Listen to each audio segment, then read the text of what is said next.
Trevor ဟာ Hertfordshire ပြည်နယ်ရဲ့တိတ်ဆိတ်တဲ့အိမ်သေးသေးလေးတစ်လုံးမှာတယောက်တည်းနေထိုင်နေတဲ့ကွာရှင်းပြီးသားအမျိုးသားတစ်ယောက်ပါခရစ်စမတ်နီးလာတာနဲ့အမျှသူ့ရဲ့စိတ်ထဲမှာတော့မျှော်လင့်ချက်တစ်ခုလည်းပဲရှိပါတယ်။သူ့သမီးများတွေနဲ့သူ့ဇနီးဟောင်း Jess တို့လာလည်မဲ့နေ့ကိုစောင့်နေခြင်းပါသူတို့အတွက်လက်ဆောင်တွေတောင်ဝယ်ပြီးသားပါ။ဒါပေမဲ့အဲ့ဒီနေ့မရောက်ခင် Jess ဖုန်းခေါ်လာပါတယ်။သူမရဲ့လက်ရှိကြီးစားက Barbados ကဗီလာအင်ကြီးကိုဖိတ်ထားလို့သူမနဲ့ Mary တို့ခရစ်စမတ်မှာမလာနိုင်တော့ဘူးလို့ပြောပါတယ်။အစားနုရက်မှာတွေ့မယ်လို့ကတိပေးပြီး Trevor ကစိတ်မလန့်မဲ့သဘောနဲ့သဘောတူလိုက်ရပါတယ်။ထို့နောက် Jess ကနောက်ထပ်အကြောင်းတစ်ခုပြောလိုက်ပါတယ်။သူမကြီးစားက Mary တက်ချင်တဲ့ကောလိပ်ရဲ့အကြောင်းအခါကိုပါပေးမယ်လို့ကန့်လန့်ထားတယ်ဆိုတာပါ Trevor အတွက်တော့စိတ်ထိခိုက်စရာပါပဲ။ဒါပေမဲ့သူ့ကုန်တိတ်ခါကိုထိန်းချင်တဲ့အတွက်ငါ့မှာပတ်စံရှိပြီးသားပါလို့လိန်ပြောလိုက်ပါတယ်။အဲ့ဒီအချိန်မှာပဲစာဖို့သမားတစ်ယောက်လာပြီးစာတစ်စောင်ပေးလိုက်ပါတယ်။မပေးရသေးတဲ့ပေးတွေကိုတတိပေးတဲ့စာပါ Trevor ရဲ့မျက်နှာပေါ်မှာစိတ်ပူခြင်းတွေပေါ်လာပါတယ်။သူ့သမီးမတွေကိုအတန်မေးတစ်ဆောင်ထားလိုက်ပြီး Barbados မှာပြောပါစီဖေဖေရန်လွှမ်းမယ်လို့ပြောပါတယ်။ထို့နောက်သူအလုပ်လုပ်တဲ့ Stone မူလာတန်းကျောင်းကိုသွားပြီးကျောင်းရဲ့ခရစ်စမတ်နယ်ဒပလီပြဆက်အတွက်ဆီယာမဒီယနာကိုကူညီပြင်ဆင်ပေးနေပါတယ်။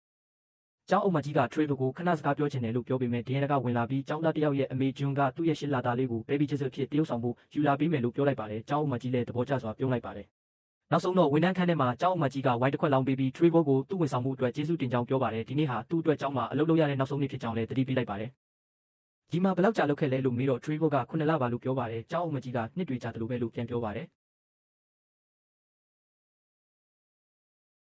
အဲ့ဒီအချိန်မှာနောက်ခန်းပဲတီးလာပါတယ် Trevor တကားဖွင့်လိုက်တော့ကလေးတစ်ယောက်ကိုကလေးထိုင်ကုန်နဲ့ထားတာကိုတွေ့ရပါတယ်မိခင်ကျွန်းကိုရှာပေမဲ့မတွေ့ပါဘူးအခြားနေ့မရှိတော့တဲ့အတွက်ကလေးကိုယူပြီးနယ်ဒပလီပြဆက်ရဲ့မန်ဂျာပစ္စည်းထဲမှာချထားလိုက်ပါတယ်ပြဆက်ဆက်တင်သွားပြီး Trevor ကနောက်ွယ်ကနေစီမံခန့်ခွဲနေပါတယ်အလုပ်လုပ်ရင်း Mary တက်ချင်တဲ့ကောလိပ်ရဲ့ကျောင်းတစ်ခါကိုစစ်ကြည့်လိုက်တော့ပေါင်9000ဖြစ်နေပါတယ်အဲ့ဒီအချိန်မှာဖုန်းဝင်လာပါတယ်ဖုန်းခေါ်သူက Grupo del Sanchez Romero ရဲ့အဌာနကခက်ဆွာဖြစ်ပြီး Trevor အရင်လုပ်ခဲ့တဲ့ Houses at the Deluxe ကိုဝယ်ယူထားတဲ့ကုမ္ပဏီဖြစ်ကြောင်းပြောပါတယ်လန်ဒန်ကအထူးအိမ်ဆောင်အလုပ်တစ်ခုအတွက်လူမလာနိုင်တော့လို့ခရစ်စမတ်အတွင်းအစားထိုးလုပ်ပေးနိုင်မလားလို့မေးပါတယ်Trevor ကစိတ်မဝင်စားဘူးလို့ပြောလိုက်ပေမဲ့ခက်ဆွာကပေါင်တောင်းပေးပါတယ်လို့ပြောလိုက်ချိန်မှာ Trevor အံ့ဩလွန်းလို့လက်ထဲကကျဲပစ္စည်းကိုစင်ပေါ်ကိုကျသွားအောင်လွှတ်ချလိုက်မိပါတယ်ဒီလိုနဲ့ Trevor ကအလုပ်ကိုချက်ချင်းလက်ခံလိုက်ပြီးညနေ9 နာရီမှာအင်တာဗျူးရှိမယ်လို့သိရပါတယ်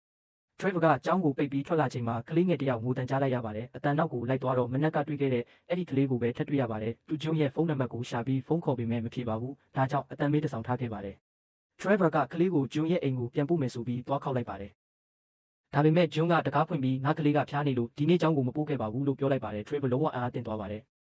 စိတ်ရှုပ်ရှုပ်နဲ့ကျောင်းအုပ်မကြီးကိုဖုန်းခေါ်ရှင်းပြတော့သူမကမိဘ WhatsApp group မှာစာပို့လိုက်မယ်လို့သာပြောပြီးဖုန်းချလိုက်ပါတယ် Trevor ကရဲကိုဖုန်းခေါ်ပြီးကျောင်းမှာကလေးတစ်ယောက်ထားသွားတယ်လို့တိုင်ပါတယ်ရဲဘက်ကတော့မိုးတန်ကြမ်းတမ်းလို့3 နာရီ4 နာရီလောက်ကြာနိုင်မယ်လို့ပြောပါတယ် Trevor ကကျွန်တော်ညနေ9 နာရီမှာလန်ဒန်သွားရမယ်လို့ပြောတော့ရဲကကလေးကာကွယ်ရေးဌာနကိုဖုန်းခေါ်ဖို့အကြံပေးပါတယ် Trevor ဖုန်းခေါ်လိုက်တော့ဝန်ထမ်းတစ်ယောက်ကအိမ်ကိုလာယူပေးမယ်လို့သဘောတူပါတယ် Trevor ကလန်ဒန်သွားဖို့အိတ်ထုတ်နေချိန်မှာလူမှုဝန်ထမ်းရောက်လာပါတယ်ဒါပေမဲ့ကလေးကိုပေးမယ်ဆိုတဲ့အချိန်မှာကလေးမရှိတော့ပါဘူး Trevor လုံးဝအကြောက်လန့်ဖြစ်ပြီးအိမ်တအိမ်လုံးလိုက်ရှာရင်း Baby Jesus လို့ခေါ်နေပါတယ်ဝန်ထမ်းက Trevor စိတ်လွဲနေပြီထင်ပြီးကက်တဆောင်ပေးကတွေ့ရင်ဖုန်းခေါ်ပါလို့ပြောပြီးထွက်သွားပါတယ်နောက်ဆုံးတော့ Trevor ကကလေးကိုပြန်တွေ့ပေမဲ့အချိန်နှောင့်နှေးသွားပါပြီလူမှုဝန်ထမ်းကိုဖုန်းခေါ်ပေမဲ့မဖြေပါဘူးလူမှုဝန်ထမ်းရုံးကိုသွားတော့ Christmas အတွက်ပိတ်သွားပါပြီနောက်ဆုံးရွေးချယ်စရာမရှိတော့တဲ့ Trevor ကကလေးကိုလန်ဒန်ကိုအတူခေါ်သွားဖို့ဆုံးဖြတ်လိုက်ပါတယ်လန်ဒန်ရှိအိမ်ကြီးကိုရောက်လာတဲ့အခါ Trevor ကကလေးကိုအမြန်ဖုန်းကွယ်ပြီးအင်တာကွန်ကိုခောက်လိုက်ပါတယ်ဖက်ထွားဆိုတဲ့ Scores and Back မိသားစုရဲ့အိမ်တာဝန်ခံကဆင်းလာပြီးအိမ်စည်းကမ်းတွေကိုရှင်းပြပါတယ် Trevor ကကလေးကိုကြောအိတ်ထဲမှာဖုံးထားပြီးအလွန်စိတ်လှုပ်ရှားနေရပါတယ်ဖက်တော့ထဲကိုဝင်လာတဲ့အခါကလေးငယ်ရဲ့အတန်ထွက်လာတိုင်း Trevor ကကိုယ့်အတန်နဲ့ဖုံးကွယ်ဖို့ကြိုးစားရပါတယ်ဖက်ထွားက Trevor ကိုနည်းနည်းထူးဆန်းတဲ့လူထင်ပေမဲ့တန်တရားမရှိပါဘူးဖက်ထွားထွက်သွားပြီးနောက် Trevor ကဖုန်းအားသွင်းပြီးအင်ကြီးတဲကအံ့ဩစရာတွေကိုတွေ့ရပါတယ်ကလေးငယ်ကိုစောင့်ရှောက်ရင်းအနံ့ဆိုးထွက်လာတော့လက်တလုံးမှာရှိတဲ့ပိုးပန်းဝတ်စုံတွေကိုတုံးပြီးဒိုင်ပါစားထုတ်လို့ရတဲ့အထိဖြစ်လာပါတယ်အစားအစာမရှိတော့လို့စူပါမားကတ်ကိုသွားဝယ်ရင်းလူမှုဝန်ထမ်းဂျော်ဂျီယာကဖုန်းခေါ်လာပါတယ်။သူမကလည်းမနက်ဖြန်မှလာယူနိုင်မယ်လို့ပြောတော့ Trevor စိတ်ကျသွားပါတယ်။ညအချိန်တွေမှာကလေးငယ်ငိုယိုတာကို Trevor မအိမ်မနာထင်းပေးရင်းသူ့ဘဝမှာတခါမှမတွေ့ဘူးတဲ့ဖခင်တယောက်လိုခံစားလာရပါတယ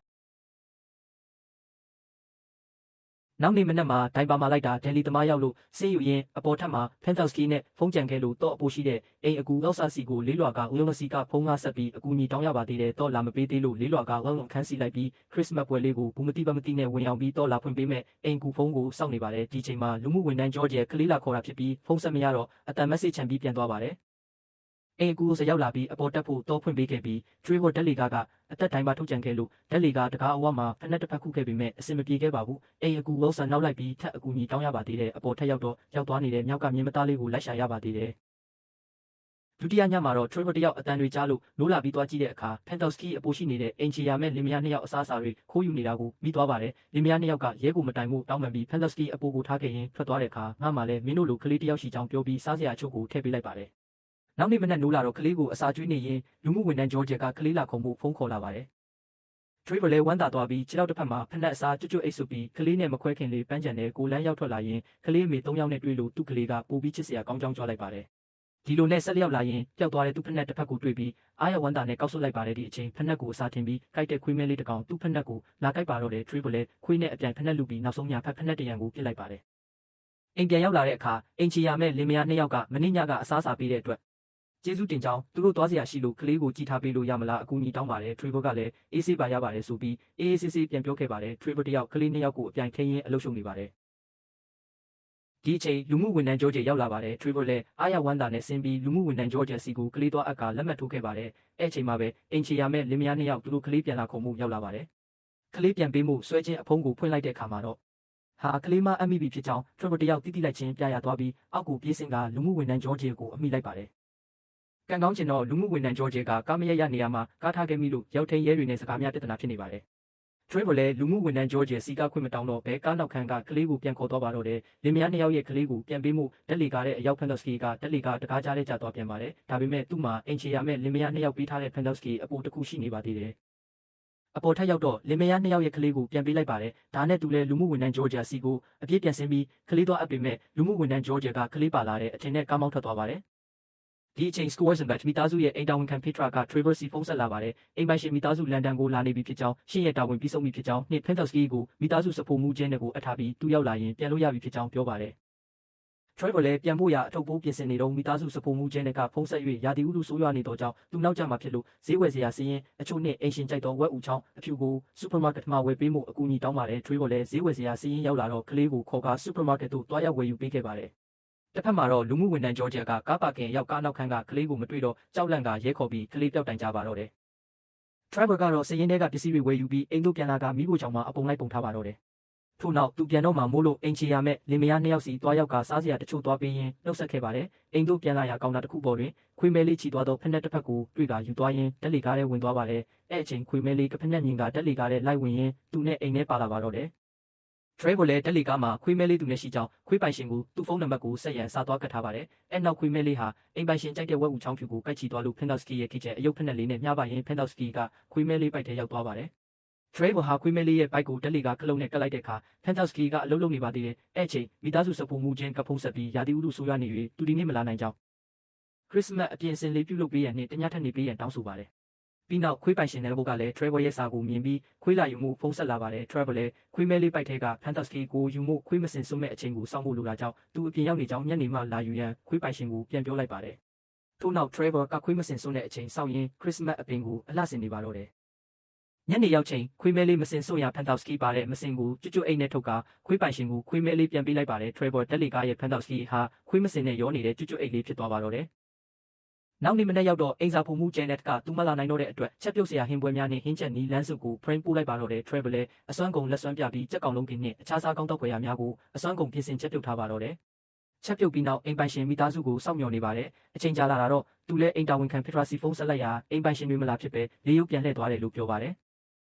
ထို့နောက်ရဲတယောက်ရောက်လာကကလေးပြောက်ရှာဖွေစစ်ဆေးလိုကြောင်းပြောရ Trevor ကကလေးချင်းတောင်းကင်ကဆင်းသွားပြီးဝမ်းသာအားရနဲ့ပြရပျောက်သွားတဲ့ကလေးပုံနဲ့မတူတော့ကြောင်းကလေးမှန်အတီးပြူစေရန်လူမှုဝန်ထမ်းဂျော်ဂျီယာကိုစောင့်ရန်အိမ်ထဲခေါ်သွားပါတယ်ထို့နောက်အိမ်ရှင်မိသားစုအတွက်ပြင်ဆင်ထားသောဝိုင်းဖြစ်အခမ်းပါတယ်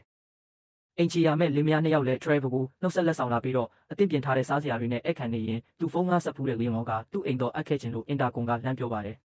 Trevor လည်းအပေါ်တက်လာပေးမှုပြောပြီးခွေးမဲလေးပိုင်ရှင်နဲ့ပေါ်လည်းပါလာပါတယ်ထို့အချိန်သူ့ဇနီးဟောင်း Jessica Barbados ကိုမသွားဖြစ်ပဲလန်ဒန်မှာပဲရှိသေးကြောင်းပြောတော့ Trevor ကသူ့စီလာဖို့လိပ်စာပြောပြလိုက်ပါတယ်ထို့နောက်လူမှုဝန်ထမ်းဂျော်ဂျ်လည်းရောက်လာပါတယ်